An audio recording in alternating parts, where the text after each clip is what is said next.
Hey, VC, TC Kirkham, the Kirkham Report here with part 2 of my post-contest specials. Part 1 was uploaded on Tuesday, and the drawing will be uploaded around noon on Saturday. Got some stats for you in a little bit. But before we go there, I figured it was my turn to do this contest. I'm the one that came up with the contest, and I didn't want people to know what I was doing because I wanted to see if anybody matched. We had 5 people that matched stuff that I have. For those of you who are just finding the channel because of the contest, I'm a pop guy. I'm a chart guy. Most of the VC tends to lean toward classic rock or prog or some country and metal or punk. I'm a pop guy. There's a few people out there that are like me that like pop, but not very many. Not that I've seen, although I'm discovering more of them thanks to the contest. So what I did is I went through and I found 10 very things that I have in my collection that I doubt very few people in the VC have. If you do have it, let me know. Leave me a comment. They're not uncommon. You could have found them in most stores at the times they were out, except for one of them. And I'll tell you a little bit about why I have it. Because I collect a little bit of everything. For those of you who are new, who haven't been around for the just over 2 years I've been doing this, I collect pop stars, teen pop stars. I collect actors and actresses that sing. I collect a lot of pop Spanish music. And a little bit of everything. I love good soundtracks. I love good scores. I love off-the-wall environments, things. I love everything. Except Groove is in the Heart by Delight and Friday by Rebecca Black and I Can Help by Billy Swan and a few other songs that drive me up the wall. But these are my 10 albums that I don't think anyone else in the VC has. Now, for those of you who use Discogs for the contest, let me know how you did that. Did you go individual titles, or is there a way to search what you have in your collection and who has what in Discogs? I couldn't figure it out. I did check most of these, and most of these have under 100 people that had them. I didn't write down the exact numbers, but so this is just going to be a look at some of my stuff, and I'm going to try and do it by decade here for the most part, except for the last 2, and have a little fun. If you got it, let me know. Somehow, just judging from the content of 90% of the videos I saw, most of you probably don't. Starting with this, I actually played a song by this duo on Obscuria back when it first started. This is Andy and David Williams, their debut album, Meet Andy and David Williams. They were 14 years old at the time, the nephews of singer Andy Williams. In the 1990s, they reinvented themselves as the Williams Brothers, released 3 critically acclaimed albums from 1988 to 1992. But back here, they were pop idols, and this is what they looked like when they were doing most TV appearances. This album contained the singles I Won't Last a Day Without You, Fly Pretty Baby, and Fallin', Fallin', Gone. I don't think any of them hit the Hot 100. I have to look at the chart. But this is a great pop album. It's on the Cap label. It was released in 1972, I believe, on the original Cap label. And it's one of the older albums in my collection. I recently picked up a couple years ago the second album, One More Time, which I had never had, and I had the third album, which was never released until the 1990s. I have it on digital from eMusic. Number 2, for those of you who've been around a while, you might have heard me talk about this on the Kirkham Report or wherever. When I was in high school, I had a humongous crush on actress Christy McNichol. Now, of course, that was years before she came out as a lesbian, and I had Christy posters everywhere, and Christy and Jimmy McNichol's album. This is from 1978. There was one chart hit off this, a remake of He's So Fine, which peaked somewhere in the 80s on the Hot 100. It's mostly disco, but there's a great ballad on here called Slow Dance, which was later released by the Carpenters on Love Lines. Terrific song. And Chrissy is passable. She got better as she got older. I think her best vocals were on the Pirate movie soundtrack. But Jimmy, no. Anyway, here's the back of it. It was produced by Phil and Mitch Margot, who were two members of the Tokens, RCA Records. A lot of this is disco. There's remakes of He's So Fine and My Boyfriend's Back on here. And the ballad Slow Dance, which when Christy and Jimmy were hosting that year's Saturday morning preview special for ABC, and they hosted it, and it was kind of acting as a sort of pilot for a possible variety series. I sat there and made believe Christy was singing it just to me. 1978's Jimmy and Christy McNichol. Another album produced by Phil and Mitch Margot is the 1975 album by Sneakers and Lace, Skateboarding USA. Now, I first became aware of this album in the mid-2000s when I was doing a Song of the Day, and I did a whole week of extreme sports stuff to commemorate X Games one year, and came across their stuff. I just recently picked this up. It was a Grail. Found it at a really decent price in really good shape. This is actually a promo copy, white label promo. Basically what it is a lot of songs about skateboarding, a lot of which were inspired by other pop songs in the 1975-76 era, where it came out, particularly Sidewalk Convoy, which is a skateboarding version of C.W. McCall's Convoy, and it's pretty funny. These guys were all students at the same school. I don't believe it was PA High. I think it was somewhere else. But three guys and a lady. This is actually still findable. The music, if you're an extreme sports fan, the music is fun. I love extreme sports, and so the music is fun. And I think Sidewalk Convoy is a riot. Skateboarding USA from 1975 and also re-released in 1977 by Sneakers and Lace. As I said, I collect actors that perform. And I knew this man better as an actor before I knew him as a singer. And people heard him as a singer and said, what the hell is he doing singing? I never had a problem with him, although he was a bigger hit in Europe than he was in America. Al Corley. Al Corley was the original Stephen Carrington on Dynasty. Square Rooms was his only American hit. It peaked at number 70 or 60 something. Al has a very unique voice. Let's put it that way. I have both of his albums, this one and Riot of Color, that were released in the United States. He was signed to, came with the inner lyric sleeve, I believe he was signed to Mercury. Yep, Mercury Records. Again, Europop, very much so. This album does have a great ballad called Over Me on it, and I haven't seen Al much lately, not as an actor or as a musician. I don't know that he's done much after the 1980s, but I enjoy both these albums. They're fun if you like Europop and if you were into Dynasty, which I actually wasn't until it started reruns and watched it once and got bored with it and left. Al Corley and Square Rooms. I was surprised to find out I saw only 8 people on Discogs own this, and I'm like, this guy was a huge producer. He was also a huge songwriter and a huge Christian artist. He only did one secular album, and this was it. This is from Boardwalk Records, the debut self-titled album by Chris Christian. He produced a lot of stuff in the 70s and 80s. This album itself was produced by Bob Gaudio of the Four Seasons. He actually did have 2 top Hot 100 hits off this album. I Want You, I Need You, which peaked in the top 40, and Make It Last, which missed the top 40 slightly. Great album. A lot of great stuff on here. I love the song called Houston, which is really great. And he is just a really terrific vocalist. He's a very well-known contemporary Christian artist. I have one of his albums that way too. He was one of the first acts signed to Neil Bogart's Boardwalk Records. Obviously not the most successful. That title for the short-lived label belongs to Joan Jett and the Blackhearts. There's the Boardwalk.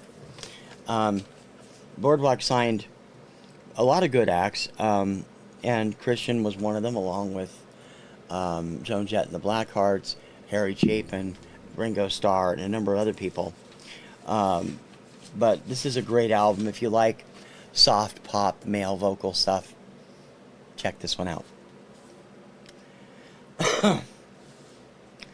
This also has the least number. I'm actually surprised there aren't more people in the VC that are into them, because I know the VC has a complete different view of things. And like I said, I'm mostly pop and everybody else isn't. But these guys were around for quite a while, and there's various incarnations.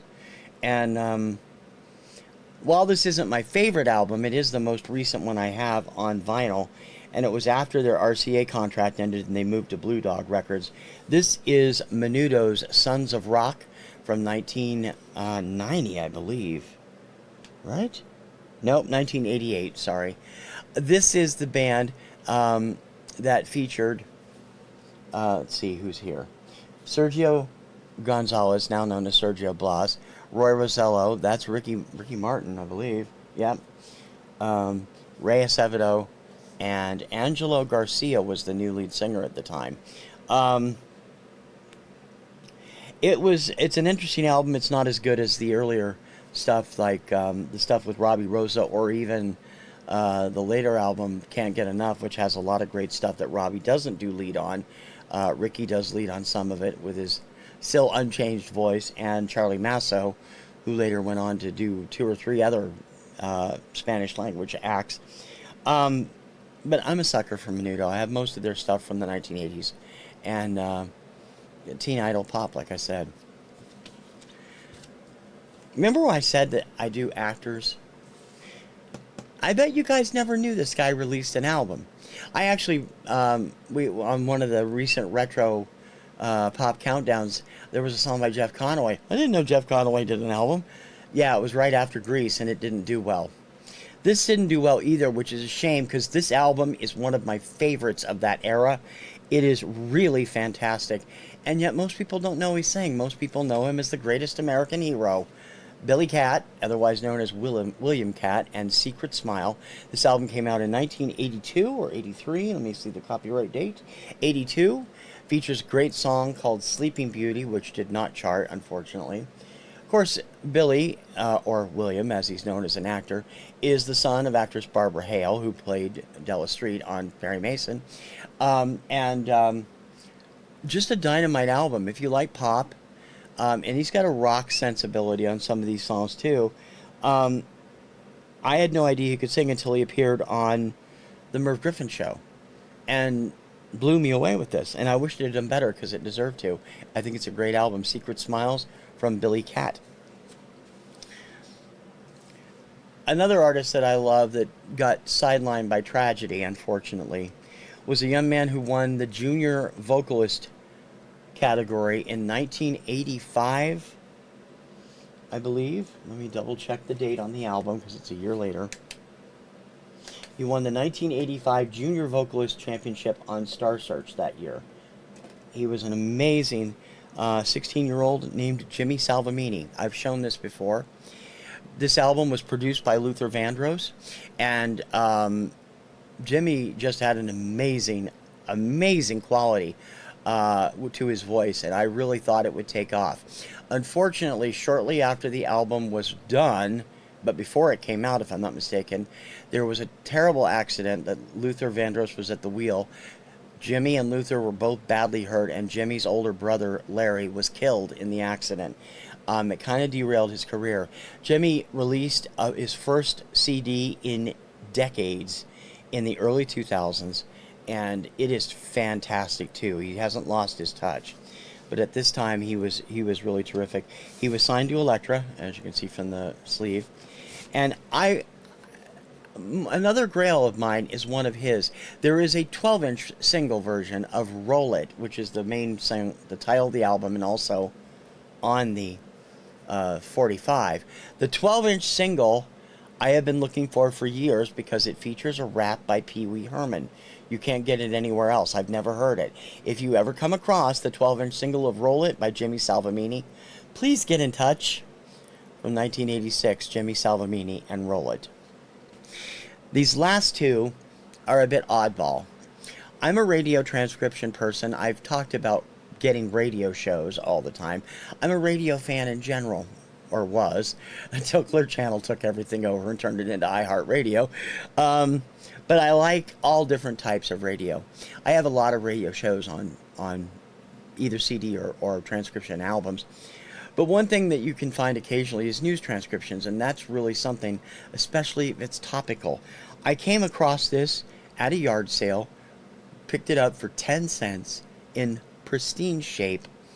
I'd love to post it, but I don't know if the copyright would get out, because I did do a show, a podcast for a while called Catastrophe Vortex, which focused on disaster movies. And I wanted to play this for the anniversary, but I was too chicken to try it. This is February 9th, 1971, the San Fernando Valley's longest day from KGIL Radio. This I've shown before. It is the news coverage of the Los Angeles earthquake in 1971. Intense, driving, heartbreaking. It is utterly fantastic, and deserves to be a classic as far as radio transcription and news transcriptions go, because it is really something. I value this very much. You can get it at a decent price if you look around, and there are a few people on Discogs that have it, but not very many, and I'm betting most people in the vinyl community don't have it either. Finally, I'm a soundtrack person, but I'm particularly a kids soundtrack person. When I was a kid, I liked kids music. I liked kids shows. And I still like this album because it's so well recorded. It was so well done. Let me look real quick. It was produced by John Nagy and Newton Whalen, who did the show and worked with these kids all the time. And it is really the best record of this show. There's 3 records, but there's one. This is the best recording of the 3, and it is easily the easiest accessible because it was on a major label. The other 2 were not. From 1974, this was Under the Christmas Tree, and I was so happy. The original sounds and album of songs and stuff from the award-winning children's TV show Come On and Zoom. I loved Zoom as a kid. In fact, I recently attended 2 online chats sponsored by WGBH featuring the casts of the 1st and 2nd season of Zoom. I had so much fun on those shows, and I had fun watching the show, and I had fun rewatching some of these during the 50th anniversary celebration earlier this year. This album features 10 of the Zoom kids from the first 4 seasons. Bernadette, she's the gal that did the arm thing. Danny, number 1, that's Danny McGrath, this guy, who has gone on to bigger and better fame. He was part of Digny Figness, a local Boston band for many years, has played with the John Cate Band. There's David, Edith, Jay, Leon, who is down here. Leon is now a major drummer. Fantastic stuff. Lori, Luis, Maura, and Mike. These guys were my heroes when I was a kid. In fact, one of the reasons I wanted to move to Boston was because of Zoom. Zoom, the French Chef, and WGBH were like a mecca to me when I was a kid. And I've been living up here almost 30 years now, and it's everything I ever wanted it to be. And I'm really glad. Although I never got to be on Zoom. I also have the other 2 albums. One of them is an official album, Zoom Tunes. The other, an unofficial album called Playgrounds, which was recorded with the first season cast. None of which are on this album. That was not an official Zoom album. It was released after those kids left the show. So those are my 10 obscure albums. The 10 albums I don't think anybody else in the vinyl community has. I had several on my list that I thought I was going to use that I didn't use because their Discogs numbers were huge. I have an album by a band called Couchois. At least that's how I think it's pronounced. Couchois. Nobody's ever heard of this band. I had a single by them. I got it as a promotional single during our fall festival one year at school in Harrington, Washington, and loved it. And I tracked the album down a few years later, And I couldn't believe they were never hit. And there's like 500 people that have the album. So they must have been hot in Southern California, where I think they were from. I don't know, but I was going to use that, decided not to. In any case, now you've seen some of my collection, and I've enjoyed watching, really enjoyed watching all of yours. For the record, here we go. There are 98 official qualified entries for this contest. The deadline to let me know that you were out there, if it wasn't on my list, was 3 o'clock this afternoon today. I didn't hear from anybody. So I went back through the list, picked up the ones that I didn't have on my list from that were on the playlist that I didn't have on my written list, got those there, and counted those. 98 entries. There's 107 or so on the playlist, because there's also a wonderful group of people, 9 I think in all, that wanted to participate and were more than willing to promote the channel, my channel. I don't know whether they subscribed. They didn't say. Some of them did. I don't think all of them did. That were, willing to say, hey, this started with TKR VideoCentral. And that's all I was asking for. And they told me they didn't want to enter, that they just wanted to be a part of it. And that's great. And you'll see their names up there too. I was surprised my friend Richard McCook put himself on the no entry list, because he was the first entry on the entire contest. Richard, thank you so much. You have no idea how much you helped kickstart this contest. So those 9 people are all fantastic too. I can't thank you enough for making this such a wholehearted success. And I've added a few more subscriptions since the other day, and I thank you for that too. The vinyl community is something I really enjoy doing. It's something I've always wanted to do, and I've had so many people reach out to me in comments and chat since the contest started, and I've made tons of new friends, and I thank you for that as well. Saturday, those 98 people will all have at least 1 entry on the list. Quite a few of them are going to have more than 1 entry because of my silly stipulation that if somebody mentioned you, you'd get an extra entry. I think I'm looking at around 5,250 entries for Vinyl Richie. That's not really that high, but it's high. So I got to count all those. I got to go through, got to pull all those out, got to count them all, make sure everybody gets credit. What we're going to do is on Saturday morning, I'm going to do the drawing, and I'm going to put it up as a premiere around noon. I don't have time to do it live. There's going to be some sped up parts of it. There's going to be some special things on the wheel that could change the outcome. And whatever happens, happens. You guys know I don't cheat people, and I'm not going to, especially after the wonderful, heartfelt participation in this contest. And 3 people this weekend will pick up prizes, 1 for 100, 1 for 50, and 1 for 25. The 100 will get a few extra things. Everybody will get a few extra things, but 100 will also get a Kirkham Report T-shirt, and a few other entries. And also, I have decided, no matter where you are in the world, if you want, it will be up to you, and we'll contact each other by email. The prizes will be given in. I will either do a Visa gift card and send it to you, or you can take your choice between an Amazon gift card or payment through PayPal or Venmo. Either one of those I can do. I can't do any of the other ones. I'm willing to, just give you straight up cash. It'll be at your exchange rate for whatever 125.50 is in America. So if I send you 100 from U.S. and you're in Canada, you'll probably get 114 or whatever that is, Canadian dollars. So that's what the deal is. I'm not gonna try and make sure that's balanced all the way around.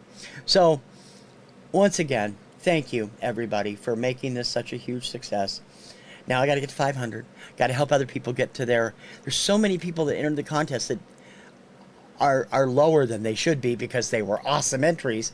I'm going to be talking a lot of them up every week on the Kirkham Report too, as I go through some of their channels on my shout out of the week. I may have to do 2 or 3 at this rate. I have some other specials coming up. I'm going to be doing a best of the artists you could know, probably I'm thinking maybe tomorrow. I don't know if I'll have time to do it, but it'll be up in the next week. And I will be doing back to my regular shows next week. Kirkham Report will be regular time Saturday, 4 p.m. Eastern Time, and Pop Retro Countdown Sunday, 4 p.m. Eastern Time. And then next week, my other shows will be back. Influencers on Tuesday and Rank This on Thursday, both at 4 p.m. Eastern Time. And thank you so much for watching. Good luck, everybody, in the contest. I will see you with the winner's video on Saturday. I'm TC Kirkham, the Kirkham Report. Ciao, baby.